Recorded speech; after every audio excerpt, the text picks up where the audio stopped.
Mayhem Show. Since 2006, the pioneer in pro wrestling podcasting. This show is brought to you by indywrestling.us and indywrestling.network for your independent wrestling entertainment. Slice on Broadway, supporting Pittsburgh podcasting with the perfect pepperoni pizza. Just wait, just wait, just wait, just wait, just wait. Wait for the perfect time, then attack. Don't give up what you want, take it back. Wait for the perfect time, then attack. Do what you got to do, make it last. Ladies and gentlemen, this past weekend, we had an incident with Bradley, with manager Bradley, at a local show in West Virginia this past weekend. We can say that we felt it was unprofessional, and we felt that we were in danger. And after legal counsel and a lot of conversation amongst us at the Mayhem Show, Bradley will now be receiving butt calendars daily from now on. This is the Wrestling Mayhem Show, episode 877. I am Sorgatron in the Sorgatron Media Studios in Pittsburgh, PA, and also deeply offended by the actions of Bradley is Mad Mike up in Hopewell Junction, New York. You know, for someone I've never met, you think you know a guy. You think you know a guy that you never met. You think you know a guy. Mm-hmm. You know what, Sorg? I say good riddance to CM Butts. Mm-hmm. And I say this because, you know, we didn't say this on the show a lot, but that's what he liked to be called. And Mm-hmm. the CM stood for Seymour Butts. CM Butts Bradley. Mm-hmm. That's right. CM Butts Bradley. Yes. You know, he will not be missed. He will not. And honestly, the problem is over. Mm-hmm. We can all move on. Nothing to see here. Nothing to see here. No. We will not be taking questions. No. At this time. No questions. No questions. You can ask them. We will not be taking them. Absolutely. No, we will not be taking them.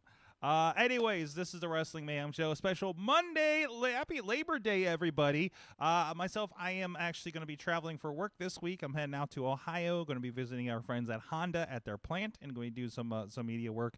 So but I would not. It was a big weekend of wrestles. Myself, I personally got to attend Payback, amazing here in Pittsburgh, and of course, All Out was Sunday in Chicago, and in the middle, we had a VCW Victory of Valhalla show over on Indie Wrestling Network. So maybe we'll get a chance to talk about that a little bit here. So wanted to spend some time with you guys here on a Monday evening and talk about the wrestles. And of course, we just came off of a Monday Night Raw where Chad Gable did not win the Intercontinental Championship, making children cry, Mad Mike. Mm-hmm. And securing that Honky Tonk Man will finally have nothing to talk about at random indie signings. Take that, Honky Donk Man. What is he going to do now? Santino Marella, you have finally been avenged. That's right. That is right. By the way, Santino on Impact Wrestling has been delightful. I'm so happy to see him there. But no, we'll have more about Impact Wrestling next week. That's right, because you're attending Impact 1000. I am going to Impact 1000. One White Plains in New York. Is it really in the shadow of New York City, as they say on commentary?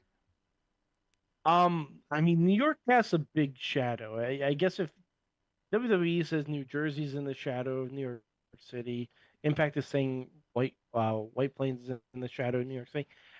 I guess it depends which way the sun is facing. What time of day is it? That's what we're learning here. Okay, sure. All right. Yeah, but I'm also going to be going to the Impact Fan Fest. Nice. That should be very. There's no Iconics there for you to meet that I'm aware of. So that we know of. Who are you looking forward? forward? You never know. Who are you looking forward to seeing at Impact Wrestling? Who do you hope is there amongst the Fan Fest? Oh, Sorg. Yes. I really hope Stone Cold Shark Boy is there. That's what I'm hoping. I want to give Michelle. Yeah. Have you seen? Have you met Shark Boy before? I have not met Shark Boy. Oh, I have. I've had the opportunity. I got an autograph that's still hanging in the old office where my treadmill is. From the Gathering of the Juggalos. Him, and I got a picture with Norman Smiley. It was a great day. Anyways, let's talk that way again. I got to attend in person WWE Payback. That was a tremendous show. For a WWE show, like how weird it was. It was so Pittsburgh. Mike, I knew something was up when I looked at, and we got one of these. We grabbed one for Dutters because she was working at the show. She works at the arena. So they had a Penguins WWE Payback crossover shirt, and they had a hoodie. Did you get me one? No, no, I'm sorry. I can only swing one for Katie. So I'm sorry. Oh no. Here.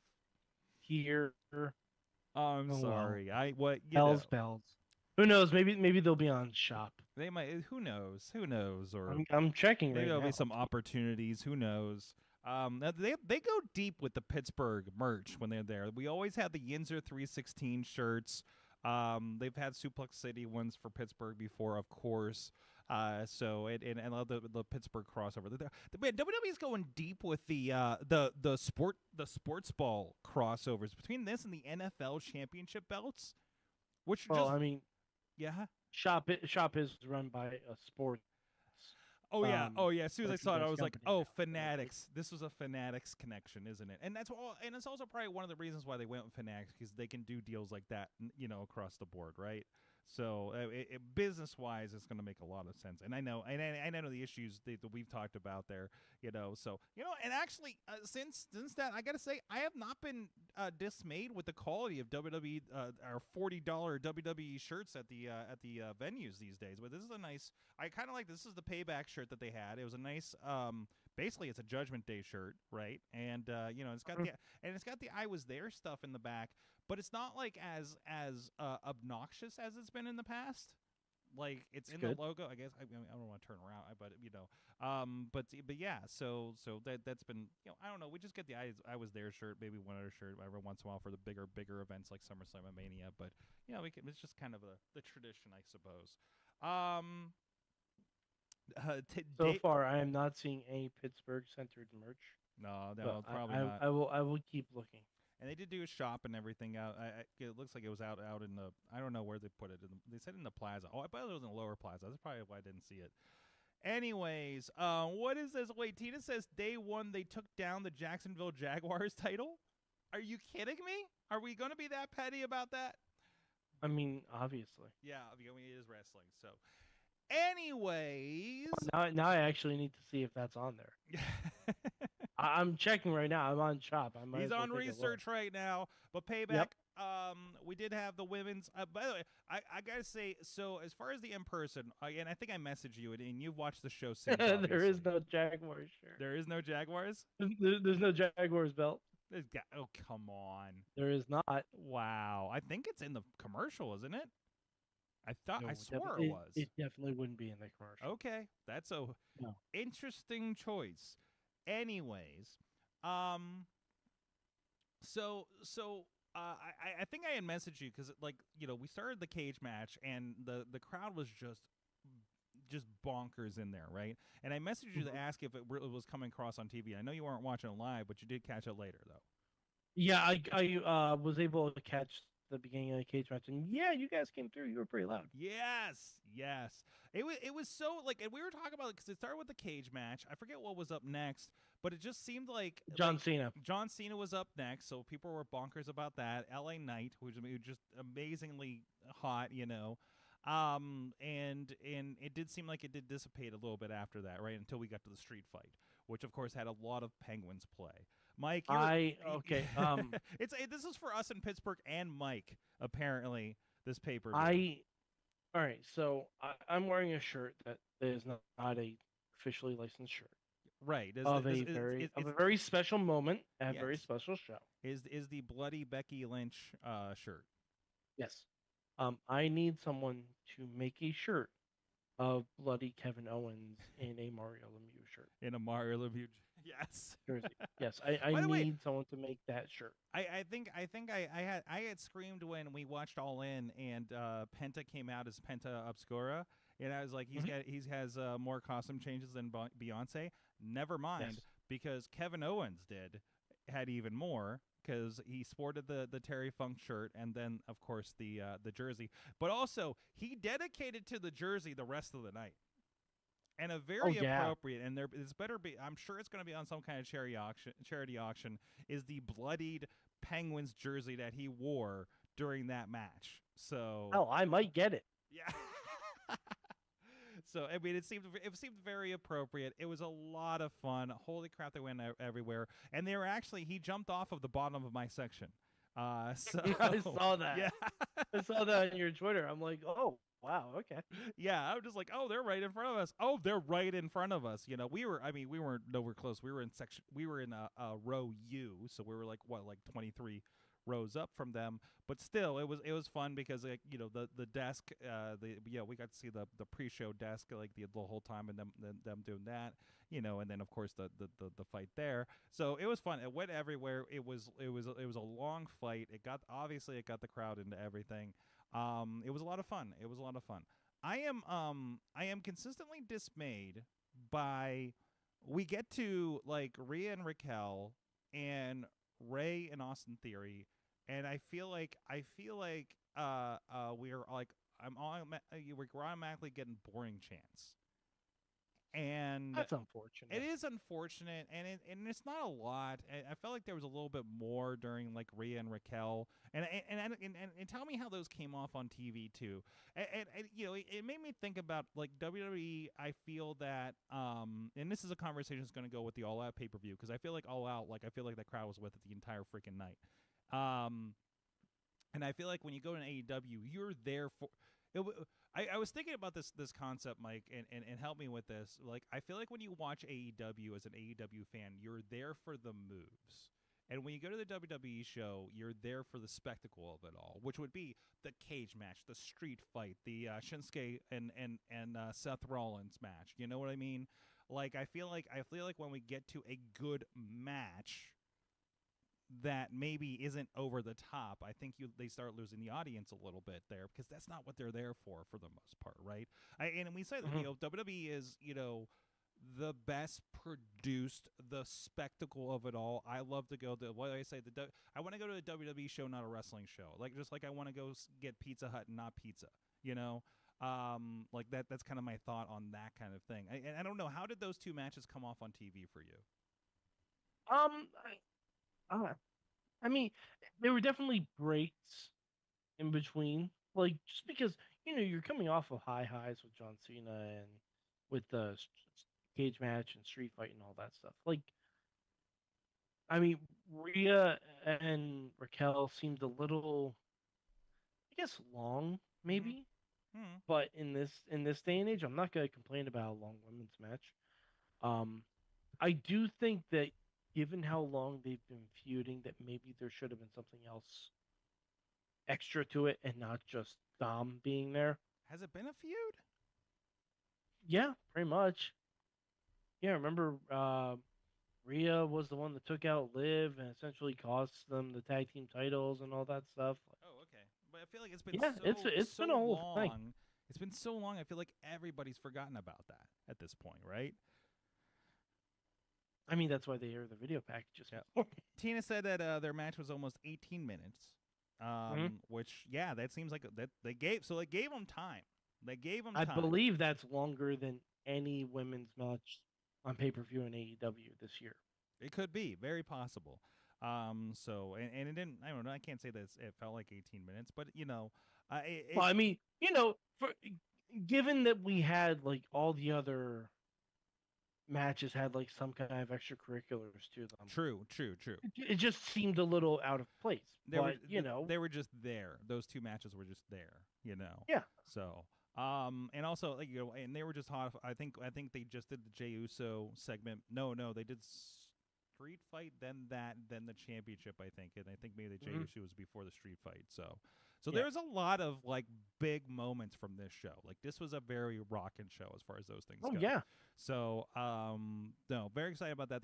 I'm glad to see the Jey Uso thing. I love the dynamic they had on Raw tonight with the it was really good. hey, you're here, and you might have to answer for some of the stuff that we've been taught that you did since you've been here, kind of thing. Like I love that. I love that there are stakes to the story, right?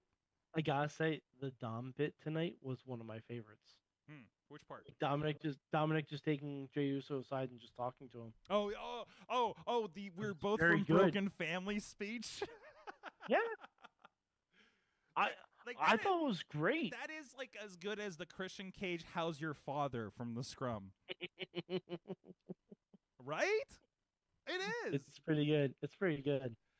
We just need. I saw someone tweet during Raw tonight that they want Edge to show that they want the Radar Superstar to show up in AEW and hit on everyone's moms so Christian can talk about their dead fathers at the same time. Oh no. He just really mess people up. Oh no. Yeah, yeah, absolutely. Just become absolute menaces. We'll get more to some of that.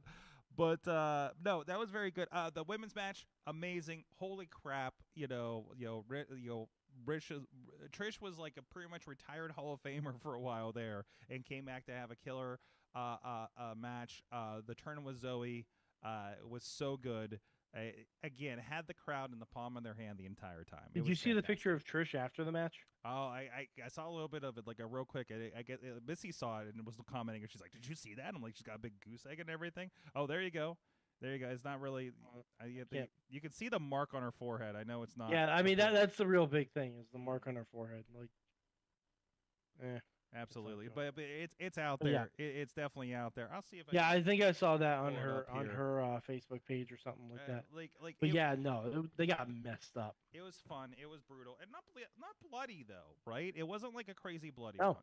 It was I mean it was a cage match. It was a good cage match. It was one of the better ones I think I've seen in a while from WWE, and again moved the needle for a lot of things that they've been trying to do with Zoe. Weren't you just saying about Zoe being a Shayna Baszler type last week? I mean, Isn't that So- interesting? it kind of seems like Shayna Baszler is the better version of Ronda Rousey, and now Zoe Stark might become the better version of Shayna Baszler. Oh no. Well, no, I'm serious. Like, I think that the dab after tonight's match, I think that's Yeah. the start of That's- something more that Mhm. we're going to see. I love the come. line. You gave me more than Ronda ever did. Mhm. Yeah, that's fantastic. That's That's great. good stuff. I've always said this. Shayna is what WWE always wanted Ronda Rousey to be. Mm-hmm. Shayna's fantastic. Absolutely fantastic, and always has been, Mm-hmm. even back to NXT days. Love it. Judgment Day. Loving Judgment Day with all the gold. They can play with this. If we don't end up with Judgment Day Survivor Series team, I don't know what we're doing here. But also you have to be excited about Rhea Ripley just straight up decking guys at this point. We're not like she just full on. Kevin Owens was on the shelf because of Rhea Ripley tonight. Right. Keep that in mind.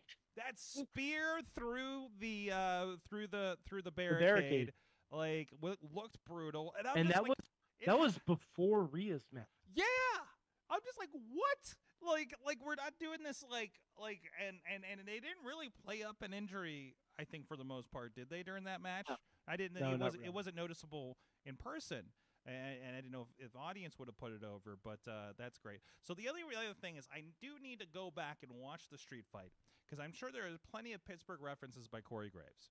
Absolutely. So I definitely need to go back and do that. Honestly, just go back and watch it again because it was a hell of a match. Absolutely. It was pure Attitude Era nonsense, and I loved it. Yes, absolutely. It was like if you took the best of the Attitude Era and just compiled it into one match. Mm-hmm. It was fantastic. Like the Judgment Day gathering and like talking strategy, and then Kevin and Sammy emerge from the penalty boxes. Mm-hmm. Perfect. Mm-hmm. Absolutely perfect. It was the camera angle, everything, like them slamming the sticks together. Like I'm sure they both hated wearing Penn's gear, being from Montreal. But it was but fine. that was fun. At least it was hockey, and it was like, hey, we're in the peng. Like we're, it was like, hey, we're the good guys. We kind of got to be with the. I'm telling you that image of Kevin Owens bloody in the Mario jersey, that stuck with me. Even my buddy texted me. One of my buddies texted me. He's like, "Did this just become your greatest match of all time?" And I'm like, "It's pretty close. Pretty up there. It's pretty up there." I gotta see if Chachi will watch that one because I'm sure he's gonna appreciate that match. Tina's saying props to Rhea for the China tribute gear. And Britt was giving Finn issues for stamping on the terrible towel. Yep, and right in front of the Pittsburgh Steelers in the corner there too. Nice touch. I didn't know. Because I don't think they showed the crowd. I didn't know that the Great Muta was in the crowd. Oh yeah. What the hell? Oh, yeah. I saw that on Twitter after. I'm like, I'm in the same building as the Great Muta. What? He's a Hall of Famer, Sorg. Yes. Fantastic. He's a Hall of Famer. They just get carte blanche to show up now. Absolutely. I'm just like Great Mutas in Pittsburgh, whatever. Main event. Man, this is the most New Japan-y angle I've ever seen in WWE. And I love it. Love it. It's almost like they just saw promos that Shinsuke did in New Japan. Like, wait, why aren't we doing more of that? Well, again, what do I keep saying? With Triple H, on creative, there is that, hey, remember the reason we signed you? Let's do that. Hey, remember, there's that, like, Triple H remembers, okay? Triple H... See the new Pepperidge Farm? Yes, Triple H remembers. Hey, Shinsuke Nakamura used to beat people within an inch of their lives. Are you peeling Triple a tomato? H remembers. Are you peeling a tomato or potato? No, you peeling a tomato. Pertaining to Whittle Wood. I was pertaining to Whittle Wood. I was doing space work. Oh, okay. Space work. Okay. Because it's like the Family Guy bit where it's like Pepperidge Farm remembers, and he's whittling wood while rocking a rocking chair. Right. The animation, like, listen. My wife has been exposed to so much wrestling. She produced a wild show in West Virginia yesterday. And if we're sitting at a wrestling show and it piques her up, and a lot of this show did, right? Like, this is one, like, WrestleMania, like, oh, man, I'm so bored of the Charlotte match, that kind of stuff, right? She's a really good temperature of what's going on here, right? And they hit those animated introductions to, like, with the Shinsuke story pre-intro. She perked right up. Those were astonishing. And the best thing, I think, I feel like the last time they did something like that was, what didn't they do that for the Stardust and Steve Amell matches? Yeah, they did a little animated situation like that. Like, that was fantastic. Props to whoever came up with that. That they're leaning into that. They crossed it into the edit for the match when they were looking back at the pay-per-view tonight on Raw. It adds such another level to everything. I love it. I love it, love it, love it. It I'm gives here for Shinsuke it. the menace It does. that he didn't have before. Oh my gosh. That and the post-show, the post interview that they used tonight. Like it is just added so much. I am here for this. They're obviously going to have a rematch. If this is a trilogy, I'm here for it. Let's see where this goes from here. Absolutely. You have my Yeah. attention.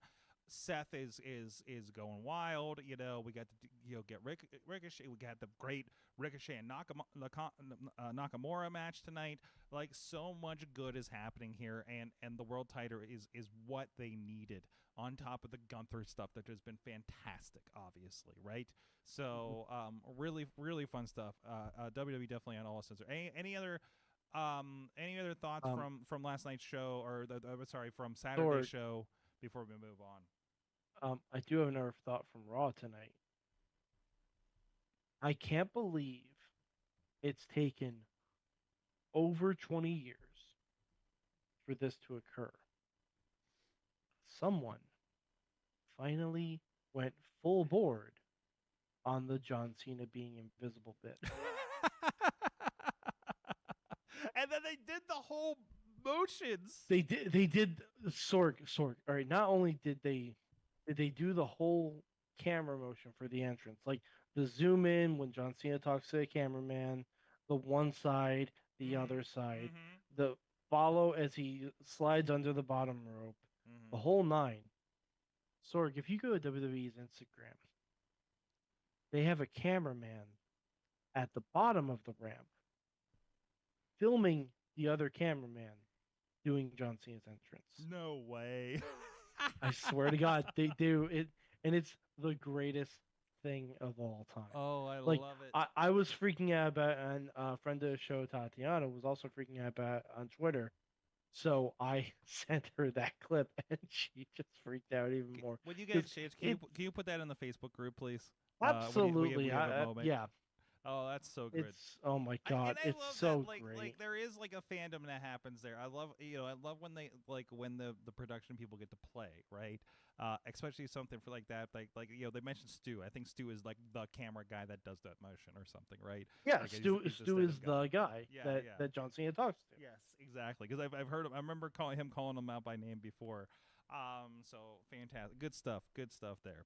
All right, guys. Hey, there's a lot of action that happened this past weekend. Of course, our friends at VCW Victory of Valhalla, including Mike, get this, a 5-team VCW Tag Team Championship ladder match to crown the first ever tag team champions. And who got those? Of course, we've had him. He got his first singles belt here, and it was on the show about a month ago. Christian Noir and his partner Malaki Gage winning the first ever VCW Tag Team Championship as part of the Origin. So now they have the belts. Our friend Remy LeVay has a heavyweight championship belt with VCW. So we'll see what happens. Mad Dog Myers, where you at? Where's your gold?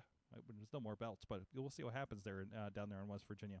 A lot of fun, big show, and of course, big show coming up for them. The next show they're going to have here, I think it's going to be in October, if I'm not mistaken, is actually going to have, get this, Mike, Ricardo Rodriguez will be joining us. Friend of the show. Wait, when did we talk to Ricardo? He was the guy who was the announcer for Del Rio, right?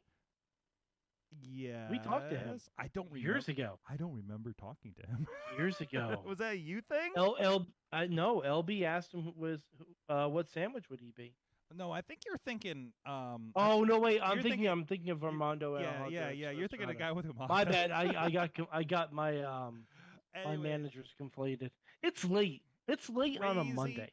Crazy weekend. There's another pirate in this one, Mike. There's a lot of hugging that happens. Our friend of the show, Eamon, had 2 segments where he's doing some in-ring interviews. Of course, he's the commentator over at VCW. Mike, in one segment, he got a kendo stick shot from a blind man.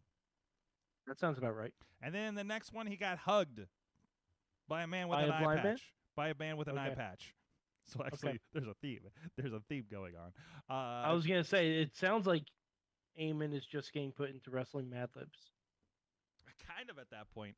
And of course, you can check that out. It's already available at indywrestling.network and as a YouTube ringside member for indywrestling.us. And of course, we'll have the VODs actually in the process right now, and that should be up here in the next day or so.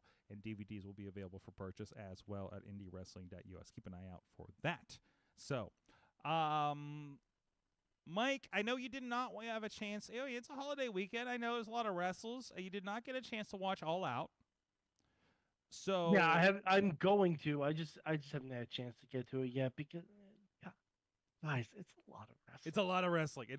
And plus, I'm also $50.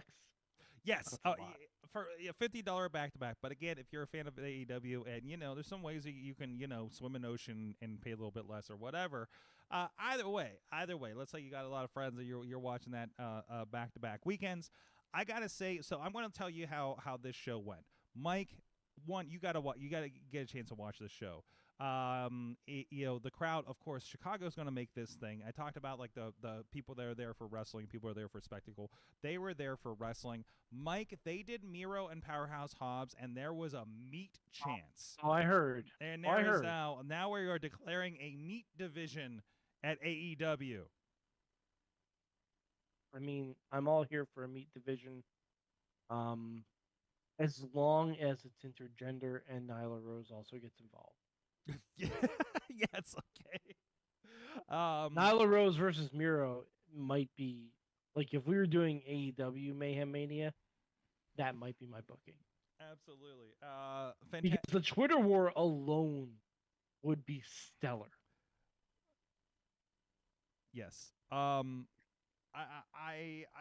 Mike, what do you want to know about this show? Let's go that route. I've been able to like.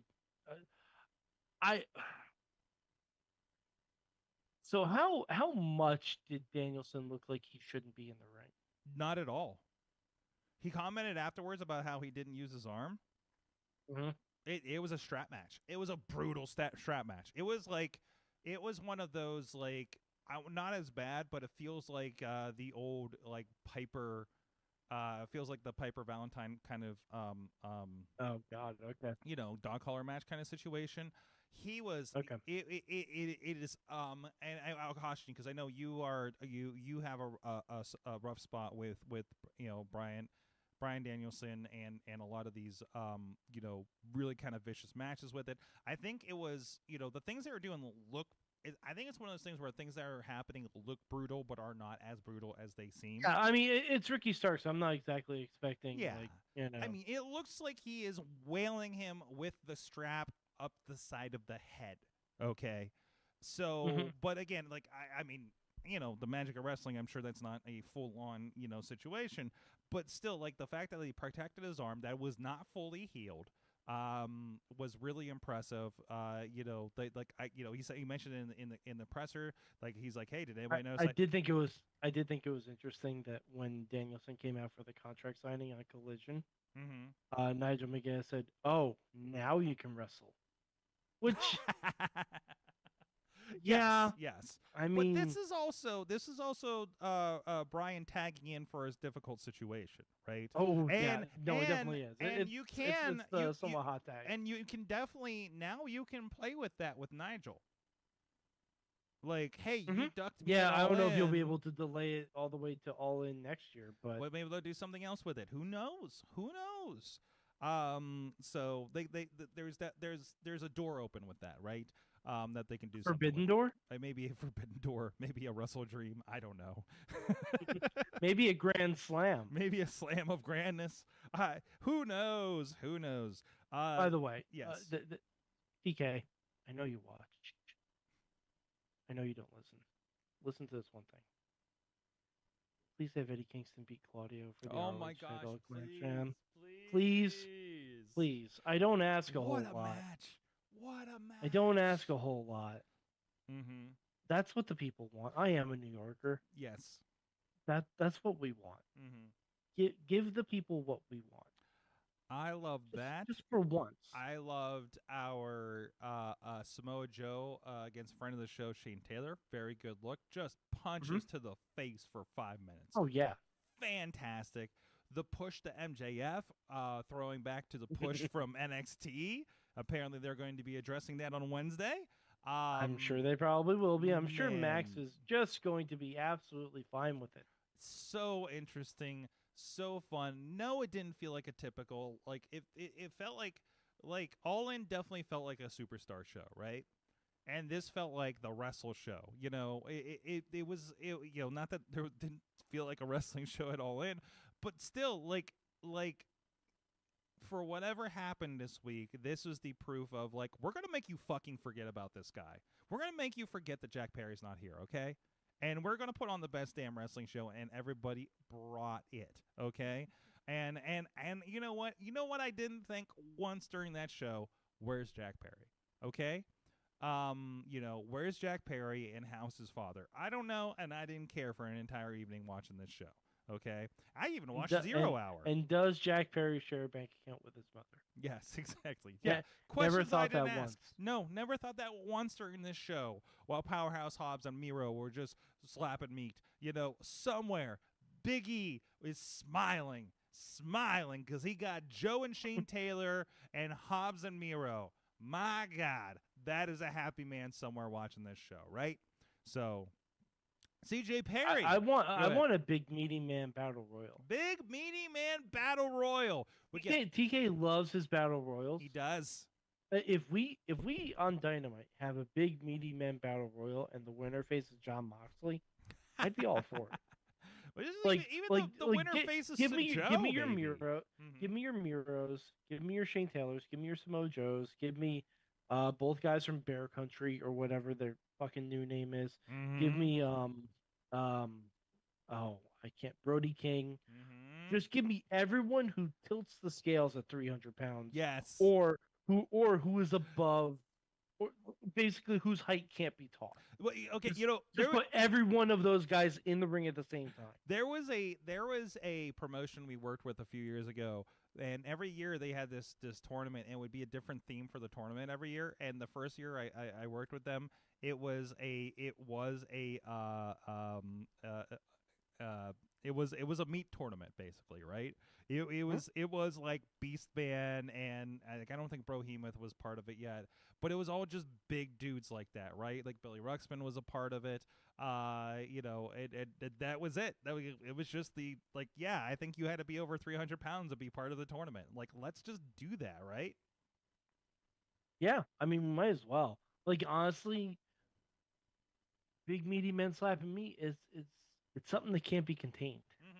You can't contain. And we still need a female version of it. Yes. I know we posed this question to Emily in the Facebook group, and she said it's unisex, so I guess we can do that, but, Can we do that?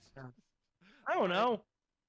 I feel weird yelling that at Rhea Ripley and Raquel Rodriguez match or something, but meat is all elite. Somewhere also I saw this tweet: Sean Stasiak is having a good time. DJ Lunchbox is not. No? Notorious hater of Sean Stasiak and all things that's meat. That's right. Orange Cassidy can finally take a nap. Yeah. I think we've squeezed all the juice we can out of Orange Cassidy. My God, if it was proven that Orange Cassidy is one of the greatest wrestlers in the world, I think this run definitely did it. What was it? Something like 31, 32 defenses. 32 was his Moxley defense. Okay, there you go. So, and again, it took Moxley to beat him in the main event of a pay-per-view. Yeah. Like, tremendous. Absolutely tremendous. It was a bloody match, but it was a bloody match that wasn't like a crazy hardcore match, right? It was in terms of orange juice, it was some pulp. Some pulp, yes, exactly. Let's see. OC gets his nap before Mox gets his vacation. There you go. Mox is never getting a vacation. No, Mox is never getting a vacation. Spoiler alert, it's never happened. Yes. Damn it, He Jack could Perry. lose a limb, and TK would still book him in a trios match. Well, TK has options now because you do have Brian that can step up. You have him. You have Moxley. Speaking of losing a limb and still getting booked in a match. What? Yeah, exactly right. So, but again, like but that shows how good he is, right? That he could do Mhm. something like that. How good Ricky is, right? If Ricky Starks hasn't been like put as a didn't get leveled up this show, right? Like, and Ricky Stark should be the one to go after Moxley next. that would be tremendous. He should be. And plus, now with I'm going to say certain restrictions lifted, Mm-hmm. Collision might feel more of an all-encompassing show. The word Where you can have the the BCC word on the nominated. sheets is that Brian is going to be pretty much filling that role on Saturdays. That it helpful is. Here's a concept. This is a concept I wanted to bring up, Mike. I don't know if you heard this. And again, this is a dirt sheet thing. Give grain of salt. Mhm. Jimmy Jacobs apparently is like Tony Khan's right-hand man now when it comes to I production. believe it. You I believe believe it? He worked backstage for WWE for a He while. did. It's still, knowing my experiences with Jimmy Jacobs, still that boggles my mind a little bit, right? Mhm. That Yeah, I remember Adam Pearce once tweeting out that it was Adam Pearce and Jimmy Jacobs basically running the show backstage at Raw, and he thought that was really, really weird. right?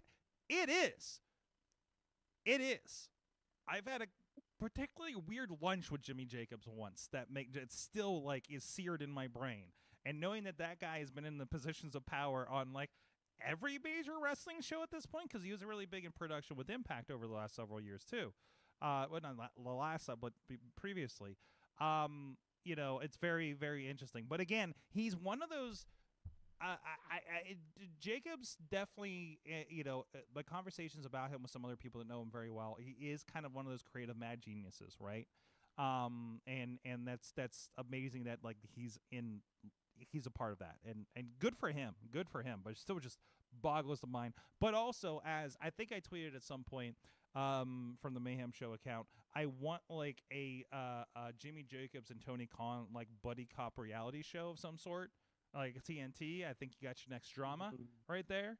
So I think that would no, be no. You don't want that? No, I don't. I don't need more TK on my screen. Mm-hmm. There's been far too much this week. So, and we're all just buying our time, as Tina says, for Jay White to get his proper shine. And I mean, we're just like now wait, which Jay White? Which Jay White? Switchblade Jay White or Switch Card Jay White? You know what? That is an appropriate question. Yeah, Sorg, I watched the product. Yes, you do I watch just the haven't had a product. chance to see the pay-per-view yet. Yes. Like, honestly, I'd be down with them getting a tag title run. Yes, I think that'd be good. Although I think we're setting up for the Gun Club for the title opportunity at least. No, it's opportunity. But you know who should be taking the belts off FTR? Santana and Ortiz. Well, let's see what they do with them. That's who it should be, because the fact that they've never been AEW Tag Team Champions is criminal. Yes, absolutely. It's criminal. We'll see what happens with that. So, coming up here. No, again, amazing show. I am, they didn't say numbers, but I'm curious to see what they are going to do. Like they were saying about if they have 100,000 buys, it's a good weekend for them, and we'll see what happens with that. They're definitely ramping up that calendar. Wrestle Dream coming up in Seattle. Looking forward to Tina's response to that. So that's very, very cool. I will say, I hope by the time they do this next year with the back-to-back that they're on some kind of streamer system. Me too. Because honestly, I think it's a little unfair. But I think it's a little unfair to fans. But also, what does, and honestly, it's going to be, what does Warner Brothers Discovery want? And there's been some allusions to that, and do they want the more pay-per-views so they can do a Peacock type thing? Because they got to be looking. They got to be. Well, what is the? I mean, between ROH and AEW, you have a lot of pay-per-views. You do at this point. Absolutely. I'm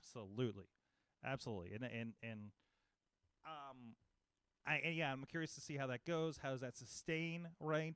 Because now we're looking at least three more pay-per-views between AEW ROH before the end of the year. You got Russell Dream Full Gear, and then we usually have a final battle for Ring of Honor. So and it was good that they could fill out the 2 weeks, and I don't know, that'll be the plan next year. But they did fill it out with, they filled it out with one Ring of Honor title match, but they just had a lot of their champions in other matches, but they've been integrated for a bit. So like but it felt right. It didn't feel weird, at this point, the way that they've integrated things. So, and plus Joe's been such a fixture on Saturday nights for a couple months now as well. So Oh yeah, Joe's secretly been the MVP of Collision. Absolutely. So, and he gets to parade a belt around and look more important, call himself the king of all TV and all that kind of stuff. So, like that, I think has been a very additive thing for him, regardless. So, and they are having fun stuff on Honor Club, and and I really think whatever this position Honor Club is in is also still a temporary position too. I think this landscape will look very different a year from now between the Honor I Club. hope so. Yeah, like I could see, does the you have a little bit of the WWE Network. Also, by the way, side note, because I noticed this, because with the cage they didn't have the LED boards on the rings in the posts, and the side skirts said WWE Network, which seems strange to me. This weekend at Payback, and I know WWE Network. Odd. I know that WWE Network technically still exists, internationally and everything like that. But it was just very curious to me, to see that. That's weird. I mean, we don't have Peacock. There's no like Peacock banners. No, there wouldn't be a Peacock, and technically it's WWE Network like on Peacock, and there's plenty of other markets and everything. I get it, but it just that was one of the interesting things that stuck out for me. And even as it is, I think when you go to WWE.com, like there's a banner at the top that says WWE Network. Like it is still like, and it sends you to Peacock. Yeah, and it just sends you the Peacock if you are in America. Well, actually, it goes to network.wwe.com and gives you a landing page that sends you the Peacock. And if you were in another network, if you're in another thing, and maybe you swam to England, you would see WWE Network as well. So I just think that's very interesting. There's just one thing that stuck out here. Trying to think of anything else that really stuck out from the weekend. For All Out. Again, it was just a solid, fun show. Like it really did, like nothing. I started about an hour and a half late. Coming from our other things, I had to do a couple things after the other show. So I was watching that show until about like 1:30 in the morning myself, and then put Scrum on for a little bit. And it kept my attention, right? I was like, oh man, maybe I should pick this up in the morning. It was like, no, I want to see how this match ends, and I want to see how the next match ends. You know what I mean? The tag match, the 8-on-8, the 8-man tag match with FTR and Young Bucks and Gold, Bullet Club was started slow. Singing the "Cry Me a River" chant happened during that match after the CM Punk chants. Oh boy. But that was the only one had anything going on, right? Oh, so, I think they got most of their stuff out at Collision. Because really? there were a lot of people. Like if you've seen Twitter videos of Tony Khan coming out to address the crowd, it's a lot of booze. Yeah, but a lot of booze. I also did not finish Collision. Just did not have the energy to like the last 45 minutes. I missed it. That's fair. Yeah, but it was also like there was too much stuff this weekend. That's another thing. When they do this next year, Collision, Rampage cannot be taped because those were terrible shows. Oh yeah, going into London. Yeah, going into London. That was terrible. That was terrible. You got to figure out the timing. Got to figure something out. Isn't one of these pay-per-views supposed to be a Saturday show? Which one? Did I see that? No, there's no way there are. No, they're all Sunday shows. Yeah. AEW is all Sundays. Okay. Oops, all Sundays. Oops, all Sundays, exactly. So I'll be very, very interested to see how all those turn out. But anyways, hey, one last shout to our friends at Slice on Broadway, supporting Pittsburgh podcasting with the perfect pepperoni pizza. One day I'll get it again. We'll have a show on a Tuesday here, hopefully next week, actually. And we got somebody coming into the studio. Actually, I guess we do have scheduled Brandon St. James next week on the show. And then we're going to have another travel week. And then the week after that, we are going to have James from Mega Cat Studios of the WrestleQuest game that I know you guys have been playing out there, so which should be joining. I'm us. excited. I've been playing it. Yes, you've been playing it. Good. Yeah. I just have trouble JRPGs are rough for me to get into and on the phone and everything, but I'm making an effort on this one. So I'm playing. I'm playing on my Switch. It's a good game. It's a fun game. So that's been exciting. I wish I could put it on my Apple TV. Is my only thing with this. I may have to suck up. I wish you had a Switch. I don't have a Switch, but I can always. It's so much easier to play it on a Switch. That's my phone, man. It doesn't have controller support. That was the other thing that bothered me about it. Well, maybe we'll ask him about that. Anyways. We'd be like, what the fuck, man? We're like, what the fuck with the controller support, bro? What the hell? No, James is awesome, and I'm looking forward to catch up with him. He was going to send somebody else the week before, and I'm just like, nah, man, I want to catch up with you. Like it's been forever since we've had a chat. So probably before COVID, to be honest. So let's talk about the Jack Perry situation. No, let's talk about CM Punk. Tina's Full Gear is on a Saturday. That's what I thought. I'm like, what are they doing? I guess. When is Full Gear? Oh, maybe it's an NBA thing, right? Yeah. I could see that. Okay, I could see all that. right, let's see what happens there. That'll be very curious. Very curious to see what's happening. Yeah, instead of like preempting, who knows? They might even do a Collision on. Oh no, okay. I remember hearing about this. Collision is going to be moving to Friday that week. Oh, okay. So it's going to be going head to head with SmackDown. Oh, Friday Night Wars. No, not actually. It wouldn't even be close because they're network TV. So, so stop that now. Okay, yeah, guys. Stop that now. Stop that now. The tribalism chief is dead. We don't need to keep this going forward. Acknowledge me. We did address CM Punk was for the first time directly. Is that the go home show to Survivor Series? No, it can't be. There's no way. No, because Survivor Series is in Chicago Thanksgiving weekend. So yeah, okay, it's the week after. So SmackDown, that's it. So CM Punk officially terminated with cause. They had their investigation, which was mostly we need to talk to our lawyers and see what we can legally do and not get ourselves screwed here, right? How bad did this have to be happening right in front of Tony Khan to finally pull the trigger on this kind of thing, right? So I wouldn't be surprised if when the Elite re-signed, if part of their conditional contracts was like, listen, that motherfucker gets one more chance. Yeah. Like, wouldn't shock me if that was part of it. And this is pure speculation at this point. Because you also have to remember, Kenny and the Bucks are vice presidents. Yes. They're EVPs. They have a power in the company. Mm-hmm. So that I would imagine that had to be part of the deal.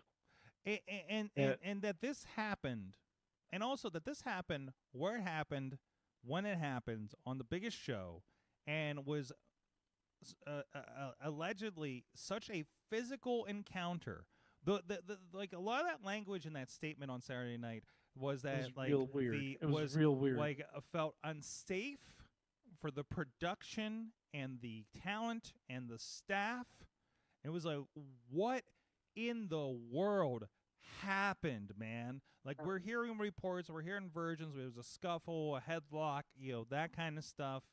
And it happened. It sounds less involved than the Punk and Buck skirmish. Right, but I think the difference was Tony was there to witness it in person, right? And there could be an argument if you talk about the Buck skirmish, the Elite skirmish, is they knocked down the door and confronted him, right? So, and then who takes the first swing from there is now a point of interviewing people, right? And the decision maker has to look at it, and obviously everybody got canned, for a few weeks. So that's what that is.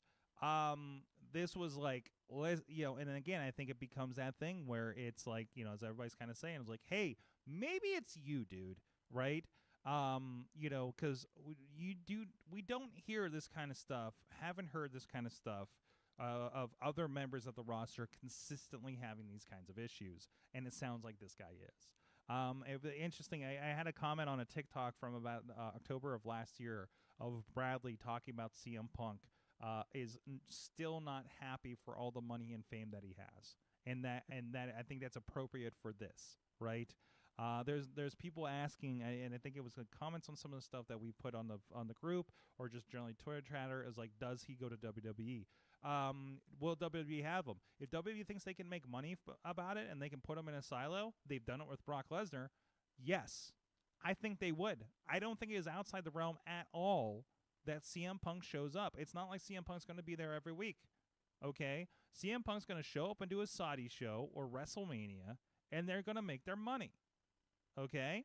And they will not let, WWE knows, WWE has 50 years plus of experience of dealing with wrestler bullshit, right? We know this. We've heard all the stories. We've read the books, listened to the podcasts, watched the documentary on AE. We know that yes, shit happens. But you know what? It doesn't turn into what it does in AEW. AEW, again, I will pause it. It's not that they're a shitty company. It's they're a young company learning to deal with these kinds of things, right? And I think that would be the difference. No, it is not, absolutely not outside the realm of possibility CM Punk ends up in WWE if they think the money versus risk is worthwhile, and they're the experts that can make that determination. See, the thing is, I don't even know if they'd have the say so anymore. With Endeavor, I think does Endeavor want to bother with it? Yeah. See, that's the thing, because the equation has changed. Yeah, exactly. Like, if it was just like Vince and Triple H like making the decision on this, I'd give that a much higher chance. And now you have a man who has been a part of 2 physical encounters. 3, apparently. Tino was saying that there was an altercation involving Regal, who, by the way, was it an is back with WWE. Was it an altercation or was it a verbal? Doesn't matter. Okay. It's altercation with Regal, who is now back with WWE. Mm-hmm. So, I mean, granted, I even if it was just WWE, I put it at a small chance. Okay. I put it at a small chance just because I don't think they want the hassle.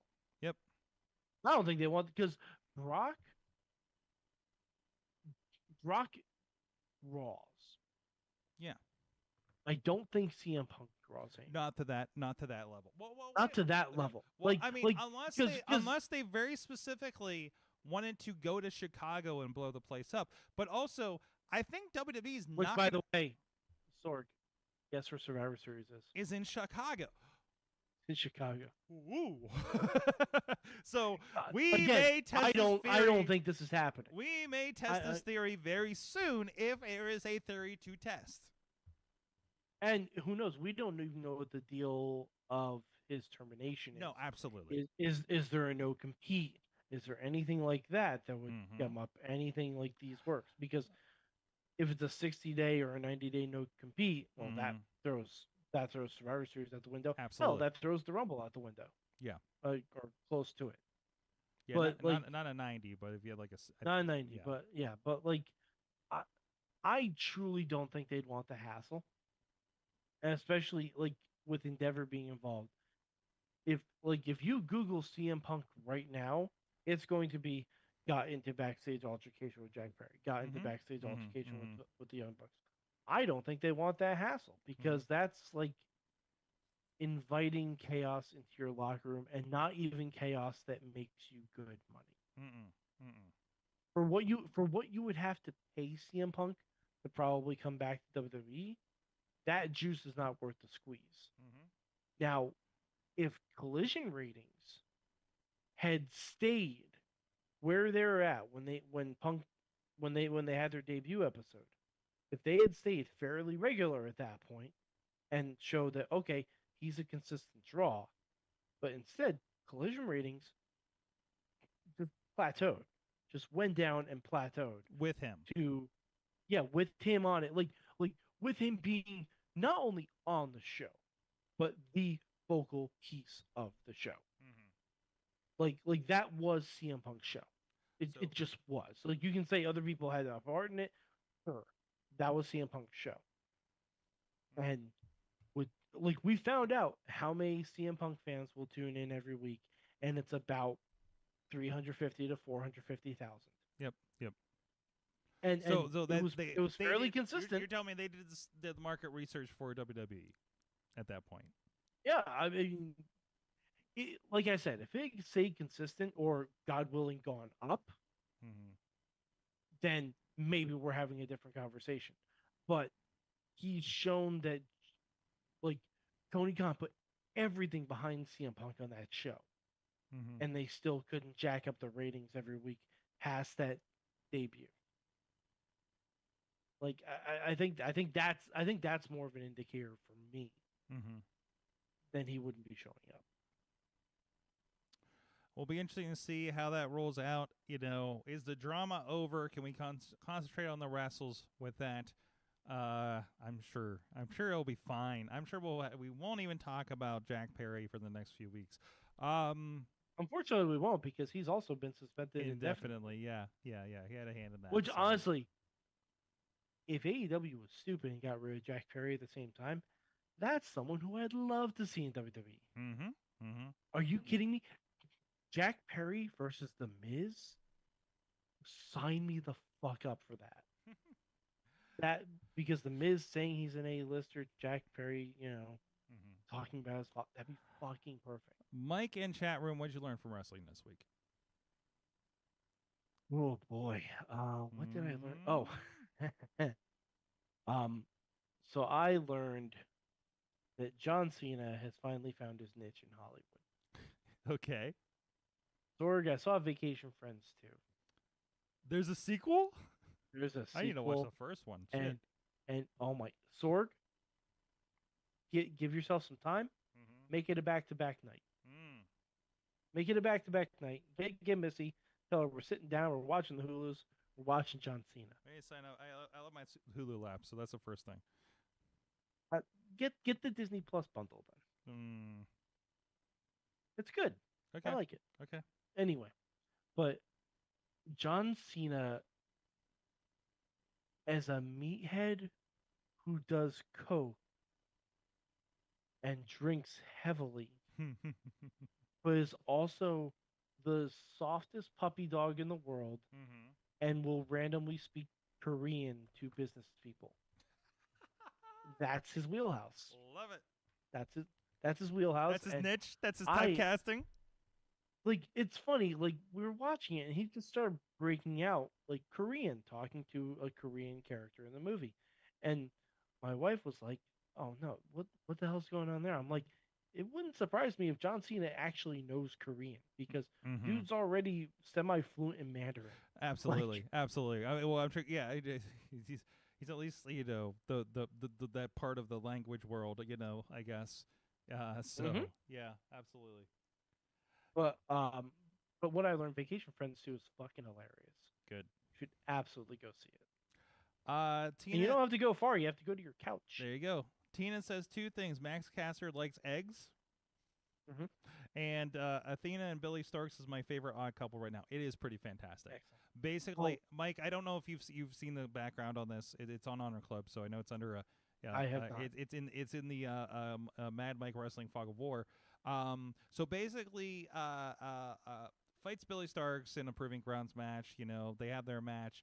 They are feuding with the Renegade Twins. You may remember from Dark and stuff. And then it's turned into Athena has basically adopted her, and she is Minion, and gave her a T-shirt, Minion like 4,023 and a half or something like that. So Okay. it's pretty great. And she came out seconding Athena in the six woman tag on the pre-show last night. So that was pretty good. Okay. I do. And spoiler, they did not get along with Diamante and Mercedes. So Shocker on that one. Yeah, we should be giving Billy Starks the promotion that we're giving Nick Wayne. Just throwing it out there. Similar stories. We'll see what happens there. Yeah, Similar stories. Yeah. I felt like we're heading towards a dark Nick Wayne on this one, but Tina says on the eggs thing, join the Discord to understand the first thing. I don't know if you got to watch that video. I did not. Somebody got a special video from Max Caster. Oh boy, that's It's terrible. over on the Discord.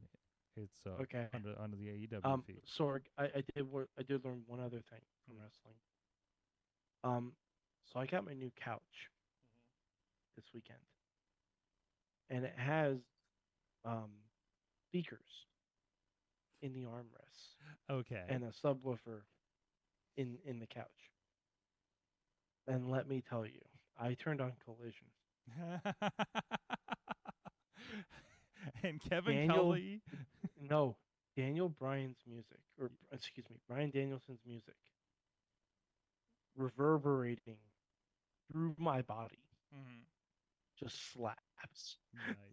It was fantastic. Then you don't need to watch the pay-per-view and see how Final Countdown goes. Yeah, I mean maybe. Yeah, Final Countdown is apparently his pay-per-view music now. Yeah, of course not a bad idea. Anyways, geez, what did I learn? I learned when you're in a ladder match, use the damn ladder. Watch Saturday Night Special. Throw the ladder out of the ring and try to use each other to climb to get the belt. I don't know if they pre-gamed too hard at Applebee's or what, but it was the most ridiculous thing I've seen in a while. And I shoot video in West Virginia a lot. Okay, so that was one thing I learned from wrestling. I mean, this week. Sorg, it's what we talk about in wrestling. We shouldn't be trying to tear each other down. We should be trying to raise each other up. And also I learned, and this goes with what Bradley was talking about a few weeks ago. If you're at a wrestling show, mostly a WWE show, and they're chanting something shitty in your section, and you look over your shoulder at them, they're probably holding a belt. Oh yeah, absolutely. I've never understood that. Like the only acceptable reason I will give for bringing a belt to a show. A, you've earned it in a match. 2, you went to a fan signing and you got it autographed. There is no number 3. Oh, no, and hold on. Number 3, you're a child. Yeah, there you go. And number 4, you bought it at the show. Yeah. Well, you bought it at the show. You kind of have to carry it around. You know who else is allowed to have the belt? Dutters with her beating cancer's ass belt. She won it. Yes, she. That's in Rule 1. Absolutely. Oh, and one more. Make-A-Wish kids. Do whatever the fuck you want at shows. Have fun. So next time you see the guy with the belt at the wrestling show, and be like, "Oh, are you a Make-A-Wish kid?" Mad Mike, thank you so much for joining me on a Monday night. Thank you, everybody who's joined us in the chat room here. We will be back. We should be back to our normal time with Brandon St. James next week. So, and if you tuned in, maybe you're expecting a live show Tuesday, and you just hit play on this. Thank you so much for joining us. No Patreon this week since we are kind of got a weird schedule with the holidays and some business travel. So I will be in greater Columbus over the next week.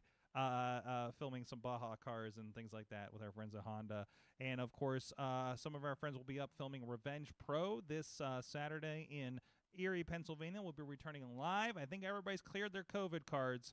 We'll be back with Missy will be producing the Thursday night fights this Thursday on indywrestling.us streaming platforms, YouTube, Twitch, and the like. And Friday, join our friends Top Rope Tabletop. They will be doing a role-playing session. It is going to be role-playing night, the 21-plus night at the Carnegie Science Center. And they're going to be doing a session down there. Our own Riz is going to be joining them as well. Our friends Keith Hott. I think Tyler Klein, is down there for that. I know it's not the entire crew, but it's going to be enough of them. Tatiana will be a part of that. So go, do you want to see that in person? We are going to be filming it to put online later.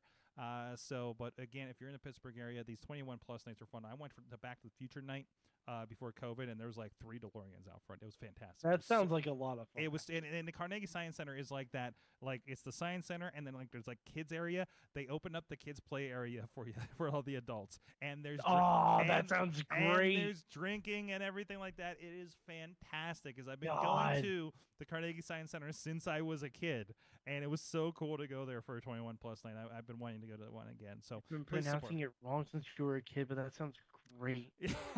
That sounds like a lot of fun. Mike, they had when Taylor Swift was in town, so they have the train. Like they have a big train display there.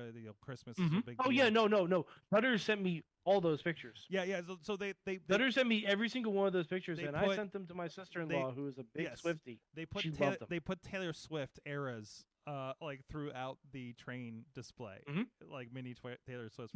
Pittsburgh knows branding. Yes, they do. Yes, they do. And I will also be at Impact 1000. If you see me, and you say hi, Mad Mike, you get to chop me.